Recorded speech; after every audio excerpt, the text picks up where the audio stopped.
एक local SEO agency के तौर पर हमारे पास जो लोकल एसईओ रिलेटेड क्वेरीज आती हैं उनमें से एक सबसे बड़ी क्वेरी होती है अपनी सिटी से बाहर रैंक करना। हमारा बिजनेस दिल्ली में है लेकिन हमें मुंबई में रैंक करना है, या फिर हमारा बिजनेस जो है वो पुणे में है बट हमें बैंगलोर में रैंक करना है, वहाँ पर लोकल एसईओ में रैंक करना चाहते हैं। क्या ऐसा पॉसिबल है? और उससे भी बड़ा सवाल है कि क्या ऐसा बिना गूगल माई बिजनेस या गूगल मैप की पॉलिसीज को वायलेट किए करना पॉसिबल है?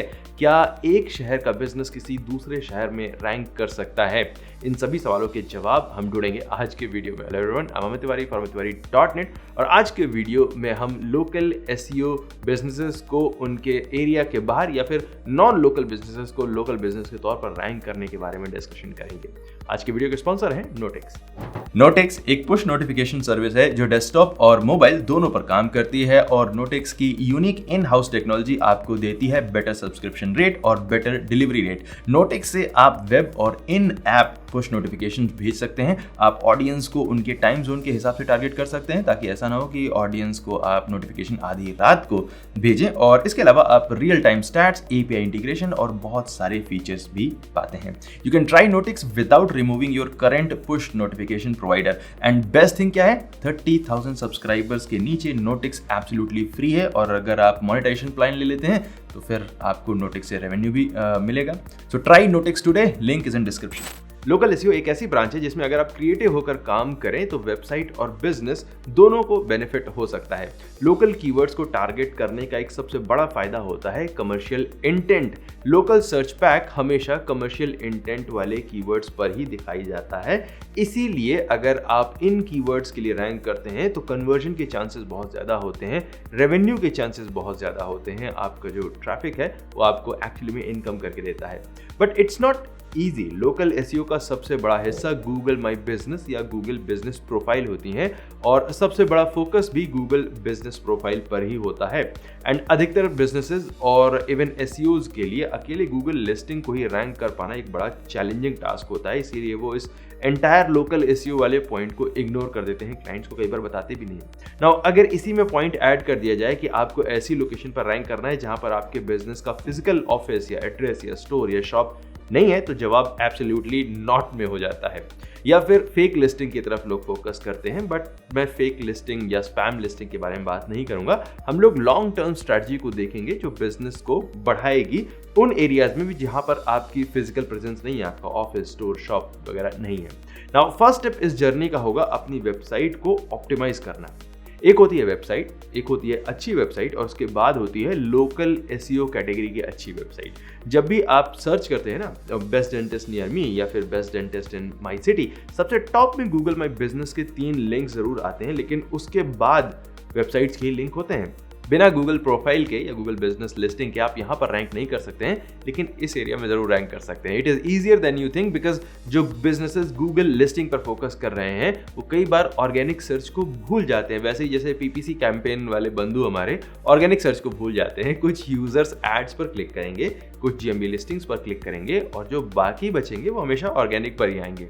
यहाँ का ट्रैफिक क्यों छोड़े हम? इन लोकल कीवर्ड्स पर रैंक करना कंपैरेटिवली इजी होता है बिकॉज कीवर्ड लोकल है, तो ऐसे नॉर्मल पेजेस जो बहुत अच्छी इंफॉर्मेशनल कंटेंट प्रोवाइड कर भी रहे हैं या जिनका यूजर इंटरफेस बहुत अच्छा है वो भी बीट किए जा सकते हैं अगर आप अपने पेज में लोकल कंटेंट दें।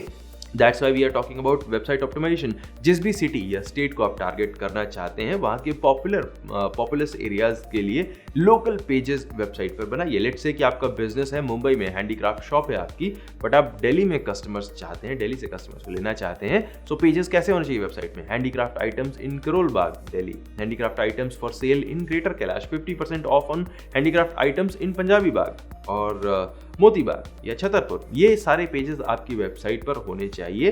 और खबरदार जो किसी ने एक ही कंटेंट को सारे पेजेस पर चिपकाने की कोशिश की, सिर्फ सिटी का नाम बदल देने पर से काम नहीं चलेगा। इन पेजेस के कंटेंट को यूनिक होना चाहिए और इनफैक्ट पेजेस को एक मिनी होम पेज की तरह डेवलप करने पर फोकस करिए। पेज पर इमेज में दिल्ली का वही जेनेरिक इंडिया गेट वाला फोटो नहीं लगाना है, उसी पर्टिकुलर प्लेस की फोटो लगानी है जहाँ के लिए आपका पेज है। जौहरी गार्डन या फिर पंजाबी बाग, ऐसे एरियाज के फोटो आप लगाएं, ढूंढ कर लगाएं। अपने बिजनेस की इन्फॉर्मेशन, वेबसाइट की इन्फॉर्मेशन, प्रोडक्ट की इन्फॉर्मेशन हो, प्रोडक्ट्स की अच्छी फोटोज हो, खरीदने का तरीका एक्सप्लेन किया गया हो, डिलीवरी का टाइम, डिलीवरी का मेथड, रिफंड की इन्फॉर्मेशन, आफ्टर सेल सर्विस, उसी एक पेज पर सब कुछ देना जरूरी है। आई डोंट केयर कि अगर आप फैंसी कलर यूज़ कर रहे हैं अपनी वेबसाइट में या नहीं यूज़ कर रहे हैं, बट पूरे पेज में वाइब होनी चाहिए दिल्ली की।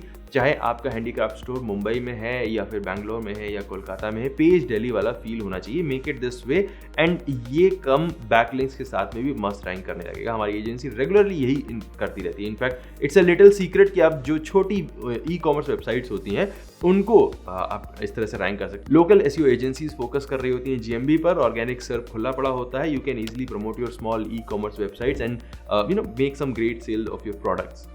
सेकेंड स्टेप है लोकल कंटेंट। ये एक इंटरेस्टिंग पॉइंट है बिकॉज मैं हिंदी में वीडियो कर रहा हूँ और आप लोग देख रहे हैं, बट आप में से काफ़ी सारे लोग ऐसे होंगे जिनकी मदर टंग हिंदी नहीं है। मे बी वो मराठी है, बंगाली होगी, तमिल, कन्नड़ा। थैंकफुली हमारे यहाँ पर इतने ज़्यादा लोग हैं और उतनी ही ज़्यादा लैंग्वेजेस हैं। तो जब आप अपनी वेबसाइट पर अलग अलग स्टेट्स और सिटीज़ को टारगेट कर रहे होते हैं, तब आप अपने लोकल लैंग्वेजेस में कंटेंट को भी पब्लिश कर सकते हैं ताकि आप ज़्यादा ऑडियंस तक पहुँचें। गूगल अपनी लिस्टिंग के नाम को भी ट्रांसलेट करके लोकल लैंग्वेजेस में दिखाता है। सो सिर्फ इंग्लिश तक ही लिमिटेड क्यों रहना है? इंग्लिश में भी कंटेंट पोस्ट करना है, ज़रूर करना है, बट अपने लोकल पेजेस के लोकल लैंग्वेजेस वर्जन भी बनाएं, वर्नाक्युलर ट्रेंड में है आजकल। थर्ड स्टेप है localise social media presence. Local SEO और सोशल मीडिया काफ़ी क्लोजली काम करते हैं। लोकल एसईओ के थ्रू किसी न किसी प्रोडक्ट या सर्विस को ही हम प्रमोट करते हैं और लोग प्रोडक्ट या सर्विस परचेज करने से पहले रिव्यूज और व्यूज को चेक करते हैं, वाइब चेक करते हैं। आप सोशल मीडिया पोस्ट में लोकेशन को टैग करके या फिर लोकेशन को हैशटैग्स में यूज करके किसी एक खास लोकेशन की ऑडियंस तक पहुंच सकते हैं, अपनी वेबसाइट को, प्रोडक्ट को, सर्विस को प्रमोट कर सकते हैं। Social media ads Google ads के कंपैरिजन में काफ़ी सस्ते होते हैं और आप बहुत ज़्यादा रीच गेन कर सकते हैं। आप जियोग्राफिक टारगेटिंग को सेट करके अपने प्रोडक्ट या सर्विस को, वेबसाइट को उसी सिटी के किसी एक खास एरिया में दिखा सकते हैं। इससे आपकी लोकल पेजेस को ज़्यादा ट्रैफिक मिलेगा, लोग ब्रांड या कंपनी या वेबसाइट के बारे में ज़्यादा अवेयर हो जाएंगे। फोर्थ स्टेप है SAB लिस्टिंग्स। SAB यानी कि सर्विस एरिया बिजनेस लिस्टिंग। ये मेथड गूगल बिजनेस वाले एरिया में भी आपकी वेबसाइट को दिखा सकता है, बिकॉज सर्विस एरिया लिस्टिंग्स भी आखिर में गूगल लिस्टिंग्स का ही एक टाइप होती है। तो एक बढ़िया तरीका हो सकता है, लेकिन फिर भी इसे मैंने अभी तक इसलिए नहीं बोला है बिकॉज इसमें कुछ लिमिटेशंस हैं।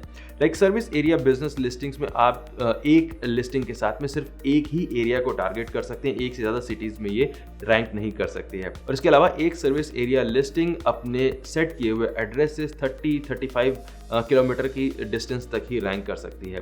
और इसके साथ में लिमिटेशन ये है कि आपको ये प्रूव करना होगा, कंक्लूसिवली ये प्रूव करना होगा कि आपका जो बिजनेस है वो एक्चुअली में उस एरिया में सर्विस प्रोवाइड करता है या फिर प्रोडक्ट्स को डिलीवर करता है। इसके लिए गूगल आपसे आपके डिलीवरी व्हीकल या फिर सर्विस व्हीकल या फिर सर्विस पर्सनल की फोटोज़ वगैरह मांग सकता है। तो अगर आप इन सारी फॉर्मेलिटीज़ को कंप्लीट कर सकते हैं तो आप सर्विस एरिया बिजनेस लिस्टिंग को बना सकते हैं। कई शहरों में जहाँ पर आपका ऑफिस या एड्रेस नहीं है, आपका शॉप नहीं है, आपका स्टोर नहीं है, वहाँ पर भी आप गूगल माई बिजनेस लिस्टिंग में लोकल एसईओ में से ट्रैफिक गेन कर सकते हैं और कस्टमर्स को गेन कर सकते हैं। और इसी पॉइंट से रिलेटेड है हमारा लास्ट पॉइंट, जो है Google my business policies. Local SEO में जब भी आप compete करना चाहते हैं तो आपको लोकल एसईओ से रिलेटेड रूल्स और पॉलिसीज़ पता होनी चाहिए। और सबसे ज़्यादा जो रूल्स और पॉलिसीज़ हमें फॉलो करनी होती हैं वो गूगल की अपनी रूल्स और पॉलिसीज़ होती हैं। बिकॉज जब आप गूगल माई बिजनेस या फिर गूगल बिजनेस प्रोफाइल की सारी पॉलिसीज से वाकिफ होते हैं तो आप समझ सकते हैं कि आपके एरिया में जो लोकल एसईओ प्लेयर्स हैं वो एक्चुअली में कहाँ पर अपनी लिस्टिंग्स के साथ में थोड़ी सी ढील दे रहे हैं, और आप उन्हीं स्टेप्स पर थोड़ा सा ज़्यादा फोकस करके अपनी वेबसाइट को, अपने प्रोडक्ट को ज़्यादा प्रमोट कर सकते हैं। आपको हमेशा सिर्फ लोकल लिस्टिंग्स के साथ में फाइट नहीं करना है, उन लोकल लिस्टिंग्स की जो वेबसाइट्स हैं, उनकी जो लैंडिंग पेजेस हैं, उनको भी बीट करना है। सो जितना ज़्यादा आप लोकल एसईओ और गूगल माई बिजनेस की पॉलिसीज़ से अवेयर होंगे, उतना ही ज़्यादा आप अपनी वेबसाइट को प्रमोट कर पाएंगे। तो ये थे वो कुछ 4 या 5 पॉइंट्स जिनको यूज़ करके आप बिना किसी भी सिटी में अपने ऑफिस या फिर स्टोर या फिर शॉप को ओपन किए हुए भी local SEO keywords, local SEO की ट्रैफिक को गेन कर सकते हैं, उससे अपने प्रोडक्ट या सर्विस या वेबसाइट को प्रमोट कर सकते हैं। मिलते हैं अगले वीडियो में जिसमें हम लोकल एसईओ से रिलेटेड और भी ज़्यादा बातें करेंगे, किसी नई ट्रिक को देखेंगे, किसी नई चीज़ को जानेंगे। Thank you so much for watching this video. My name is Amit Tiwari from tiwari.net and I will see you next time. Take care.